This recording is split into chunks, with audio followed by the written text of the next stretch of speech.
Hello, my fellow YouTubers and TikTokers and internet sensations. This is Roy back again.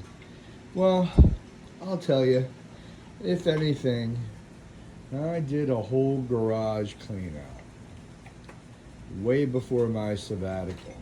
And let's just say I cleaned out everything. I'll call it a garage sabotage. If you notice that all this whole wall section's gone, I kept my Tesla stuff, my electronics, going through my inventory. I kept stuff that I like to experiment with. So stay tuned. We got some videos coming up, some great experiments. And I got this new song. My new art is music, beside Tesla and Leedskalnin stuff. I got this new song coming out in a couple days, and I want you guys to have a little sneak peek. And if you like it, use it on TikTok. It'll be on TikTok on the Vinny St. Vincent. And the name of the song is called Another Day at Work. And bada bing, bada boom. Hopefully you enjoy. Use it. Go on Pandora, Spotify, all your music channels. Apple Music. Here we go.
Alrighty.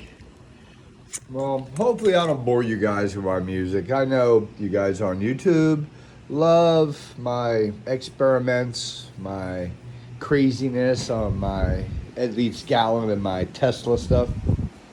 And I'm back in. Trust me, there's so many more experiments I want to do. Like right now, I'll probably post a video later tonight. This is a solenoid coil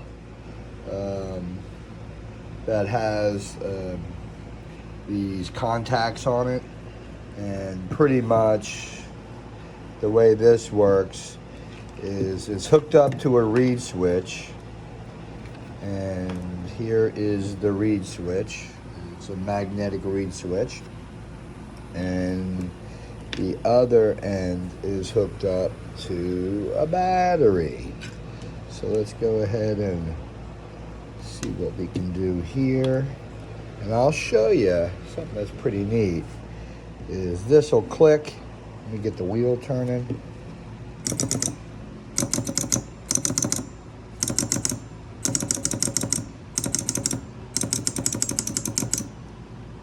So you gotta have this lined up perfect. You can see it's the magnets on the wheel is making a contact. It only does it on, I think, on the north. The blacks are the North Pole, the yellows are the South Pole here. And you can see that it fires on every other one, which opens or closes the contact, and which engages the coil, which makes the contact from the battery over to this coil right here. This would be a driver coil. There's multiple things here. I believe on this new study going back in the Ed, we'll be showing working from the inside out. I always approached Ed's wheel based on what we see at Coral Castle. For any of you who've been to Coral Castle, had touched Ed's wheel. I don't think you could touch it and spin it no more, but you used to be able to. In fact, I'm the one that went there and helped them recognize all the things that were in Ed's room, and they went and made labels and labeled everything in Ed's workshop. I have helped name all the things that were unrecognizable to the average person that works at Coral Castle. So I guess they knew what a hoe and a shovel and a spike was and a hammer, but they didn't know the other things that were up on the wall, and including the wheel parts and everything else that came along with it. And I'm also the one who found that there was an insulation product between the bottom plate underneath the magnets and the top of the magnets between the plate, so that insulates the magnets from the metal. It insulates the metal, the gears on top and bottom here, which is bolted and connected to everything, that there's a polarization that's on that chassis, we'll call that. Obviously the magnets that are north, south around the outside act, at least in my eyes. When I look at Ed's wheel, I see motion. I don't see just a wheel anymore like I did in the beginning. I see motion. I see energy. So if you look at the energy, you can look at the energy around the wheel, and you can look at the energy in the substance itself, the metals. And the important thing for those of you who can see energy, it's the direction you see. It's nothing else. Because everything else in the room in front of your eyeballs is a interpretation of substance, materials, elements. And these elements are put together in a fashion with That being said, the fashion that it's put together is based on the makeup of the elements and the vibration that holds the lattice structure together to allow this element here become glass. And it can be glass in different forms, and this is one form because it don't have to be the shape, it don't have to be that color. There's a lot of things. Which color is a fascinating thing we need to get into in referencing electricity and plasma and plasma gases and colors and where they originate from. I get excited. So just having this right here is just a timer, an easy way to say, okay, here's a negative, it's time for something to fire. And like Ed has written in Magnetic Current, he's got quite a few examples in there on different ways the energy goes. And that's going back to what I was saying. When I see the energy, I see the motion and which way it moves. Once you understand, you can visualize it, and once you visualize it, you can go ahead and do experiments on your own, understanding the principles of the energy flow itself. You don't want to go against the tide. You don't want to swim upstream. You want to know if you had to go upstream, when to go upstream. Obviously, when the tide's not moving, is best time to move. Tides don't reverse. Well, they do reverse, but they only reverse to a certain point. I would call that a negative draw. But hold on. So, in regards to all that, we'll work from the inside of Ed's wheel. What is the purpose? This is the main question to all my followers. Have been following me for 10 years now, 9 years, and so forth. What is the goal here at the Vinnie St. Vinnie house to do with Ed's wheel? I would say everybody's number one question to everybody out there is, my guess that the number one thing would be is people would like to see the wheel turn and something levitate. I would assume that would be number one. And then I would assume number two, the mystery of a rock being able to lift off the ground would explain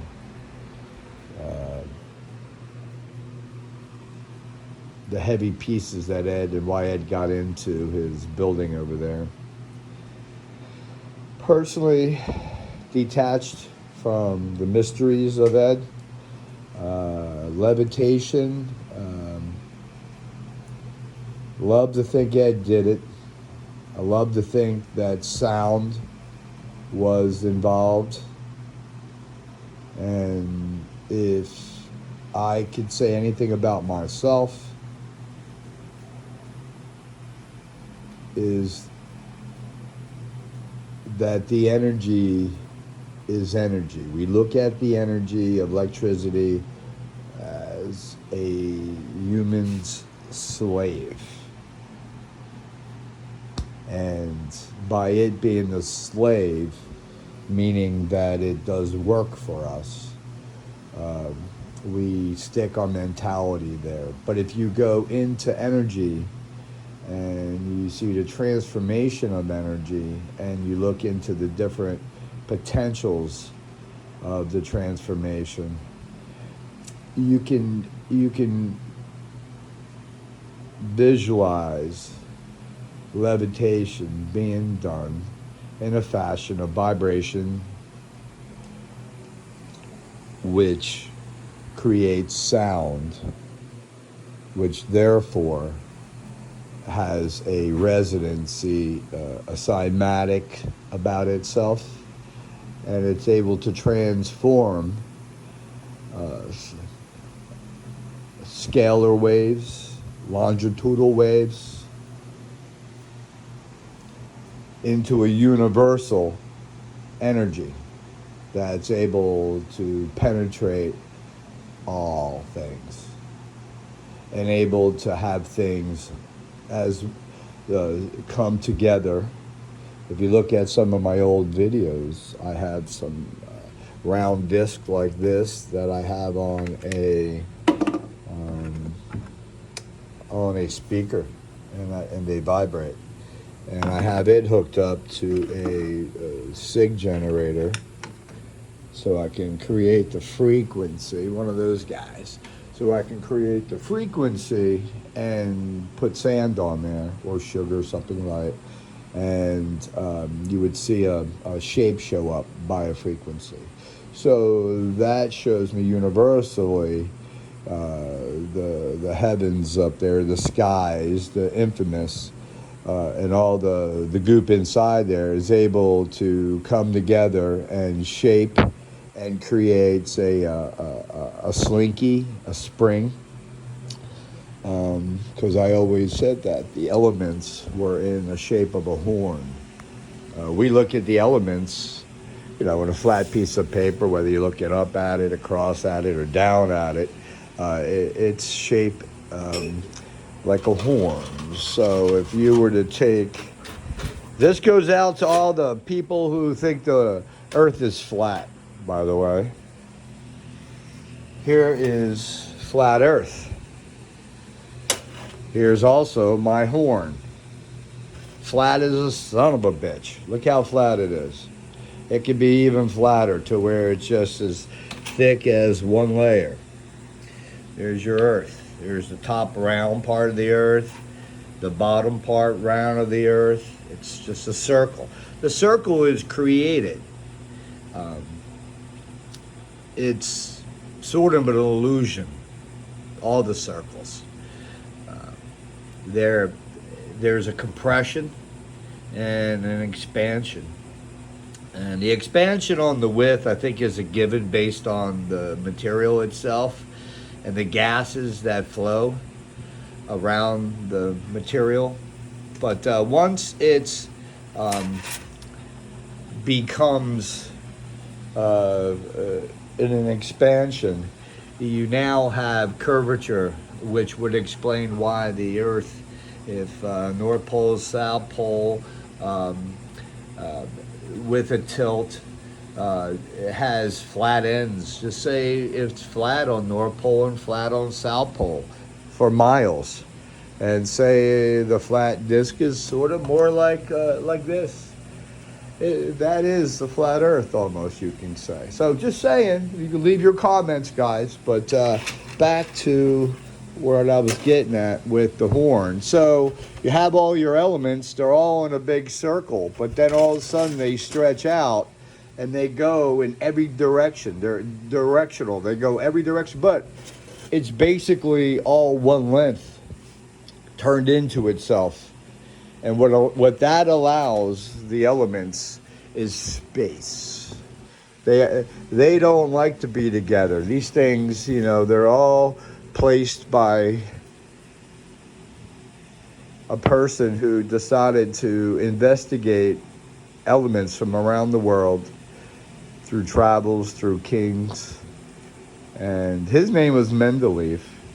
And he is a beautiful magician, scientific philosopher. These elements cannot, not talking about the ones that man had put together, we're stopping at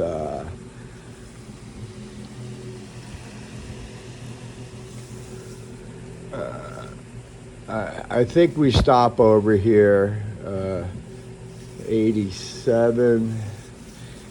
Yeah, I think we're over here at 86 elements, and the rest are man-made. But those elements need space. So as they get stretched out here in the horn, they find their place, whether it's copper, silver, everything that's up there. Bismuth, it all has its number for a reason, and it all has their place in the horn. So if we're one big mass traveling, we're pulling everything together, and it's just moving around and round and round, and it just infinitely keeps going. It's like a dog chasing its tail. It'll never catch it. It may get tired one day and decide to coil back and spring back from the original takeoff blast, is what I think you got going here. And then there's a great video out there in YouTube where a guy's shooting a AK-47 underwater, and he films it in slow motion, and you can see the expansion of a projectile taking off. So say the Big Bang was elements congealed, form together, blast out. That blast itself would go infinitesimally in all directions. There's no sounding walls out there. The only thing you do have is ether, which would be a friend or a wall for that blast to lean on. That would take all of that energy that was just blasted and allow it to laterally connect itself to all space, all time. But that's not me. I don't know how that all works.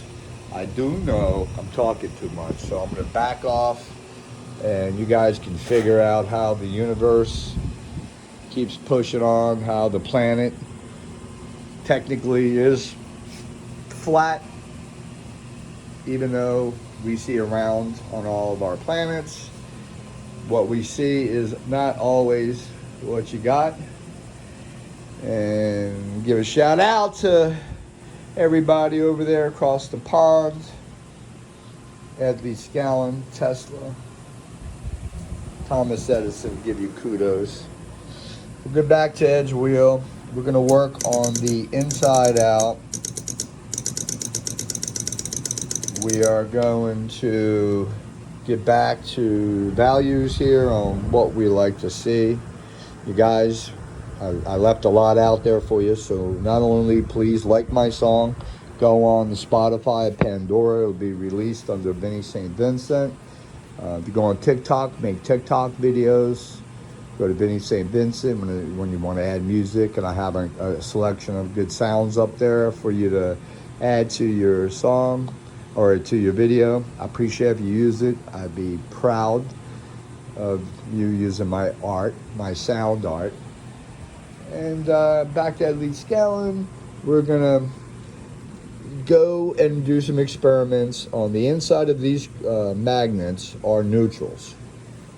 All right, what I mean by neutral, these are the magnets in Ed's wheel. These are Model T Ford magnets. They're neutral back here, and we were talking about the flow of water, the flow of the energy. You don't want to, if you had to go upstream, you want to do it at the right time. You don't want to do it and swim upstream. So the neutral area would be an area of this being like an atom, and the outside of the atoms, you got your energy running in all different directions, different spins around.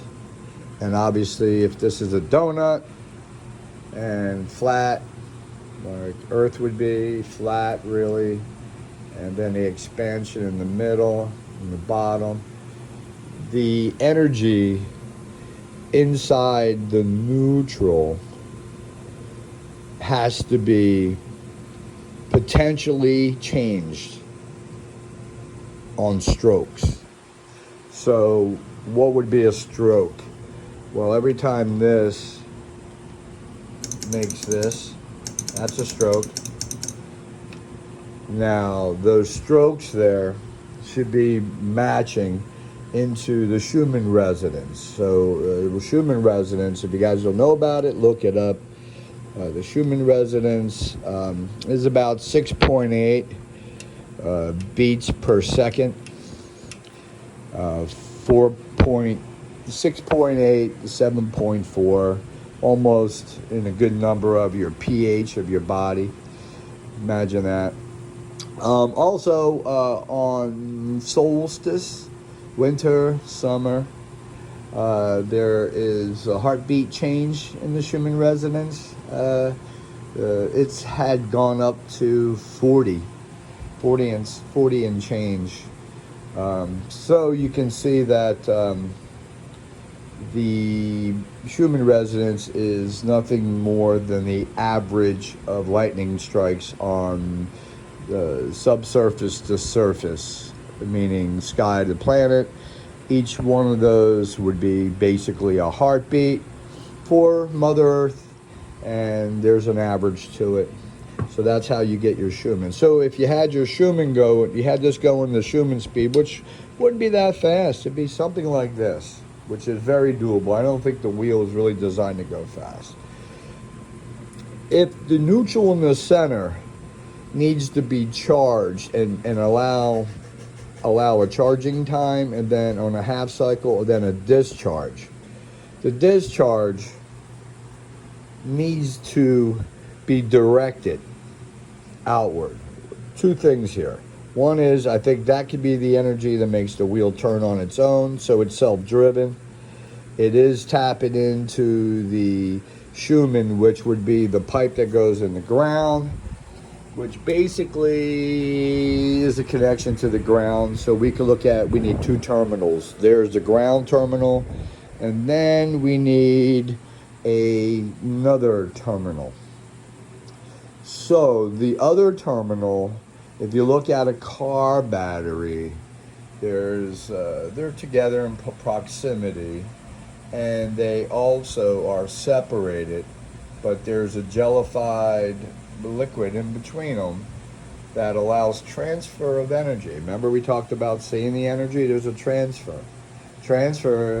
How does it move through a liquid? Well, easily if under pressure, and not at all or barely moves if there's not a lot of pressure. So if your battery's low, and you guys ever think about that 1 volt difference? You know, you got a 12 volt battery, they say. You charge it to 13.6, 13.8, and you're recharging if it's 11.8. So there's and it's called the 12 volt battery. So figure that one out. So with that fluid being the vessel to transfer electrons from one metal to another, we're looking now at our connections to Earth. So that pipe there is definitely a connection. You see Ed in his picture of him in his workshop, he does have this. So obviously at this point, there's going to be electrostatic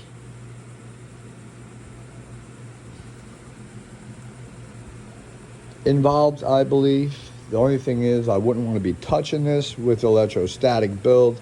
And if anybody knows anything about iron, it's not the iron of old time. It's not wrought iron, which I believe would have less carbon in there, or very little carbon, or no carbon. It's very consuming. So the allowances in the lattice of the iron itself consumes everything. So with that being said, that means there would be a lot of electrons and energy trapped here. So what do you have? You have a separation here of magnets, and the magnetic field here, it does have positioning. So if you take this magnetic strip, and if you held it up over it, you can see the magnetic field in front of it. Let's go on the top here. It's probably easier to look down. So the magnetic field here, you can see, is around here. It gets darker in the center where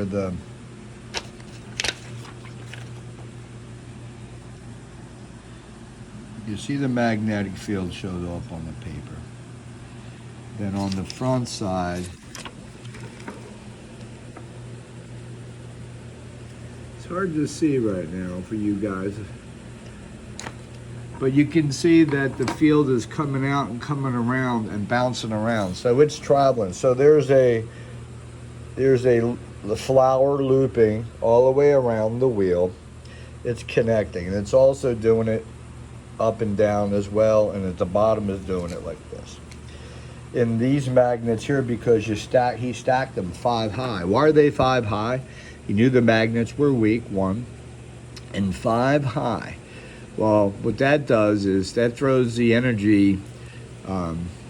Ed mentions that at the end of the magnets, there's a concentration is where all the electrons pile up. He shows in his experiments that the electrons like to group up and gather up, especially in corners. So the concentration is really at the ends of these magnets. And with that being said, they're all piled up and they're pushing out, and they're gathering up and piling up faster than they're pushing out. So there's always a constant pressure that goes around. So when you get to the outside of the magnets, it's like an atom, to where you got movement just by them being magnets. We don't see it, but there's movement. Energy is moving around this whole wheel. Okay, so now let's go to inside, because this is really what we're more going to focus on. We got to put an array of coils in there, and we got to directionally move the energy along with the movement of the energy itself already. So right now, if you take this wheel, the energy is already moving, right? It's doing this thing all the way around it like a NASCAR. The energy is already in this metal, in the clover leaf, which is actually connected to the chassis, which is separated here from the magnets. So the chassis becomes one insulated, other pole, okay? And the magnets are multi-poled. And then you have this inner ring right here, which is insulated from the chassis and insulated from the magnets. So this round ring becomes the PMH infinitely. That it means that energy is trapped in this ring in the middle that becomes the inside energy source. So there's your other tap. Now Ed does have these bolts that come out of the wheel, and there's 4 of them, and each one does go down through the cement and is not connected to anything inside the magnet, but they are an apparatus that does go through the center of the neutral. Okay, so with that being said, that means this ring and this bolt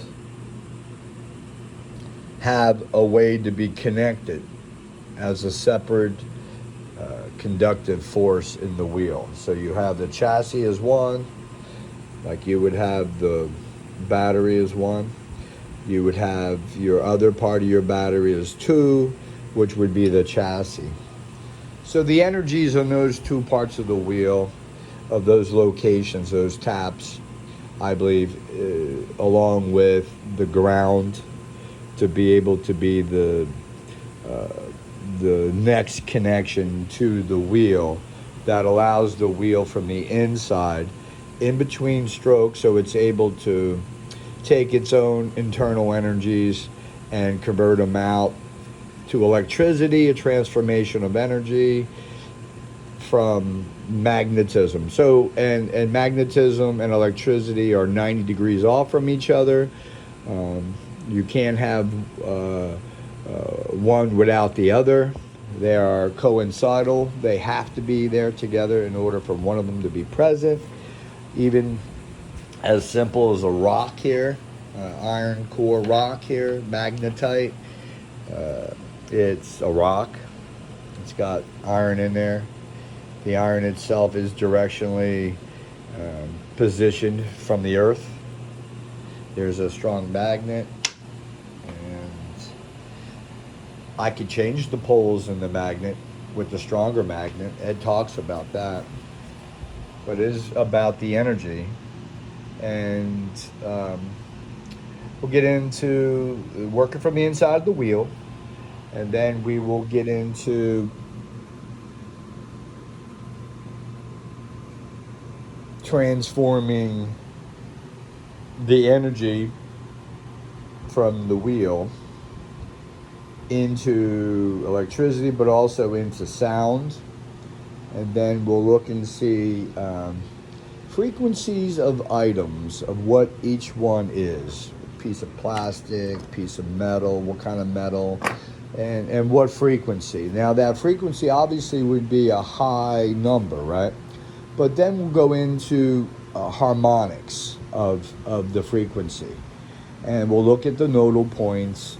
And if there's a neutral base built in the nodal point of a frequency inside the harmonic of the frequency, then at that point there, we should be able to alter that frequency just enough to allow, like a rock, this is coral rock from Homestead, Florida, I got a long time ago. We should be able to find out its frequency and be able to manipulate it and create less weight. So we'll be doing tests and studies with this. I think there's different physicists that come in mind. Dr. Skorsky, when I was doing the work on the crystals, and taking a crystal like this, or even this crystal, and if you look at this crystal, every rock has a crystal. This is regular quartz crystal with iron attached to it. Doesn't it look familiar?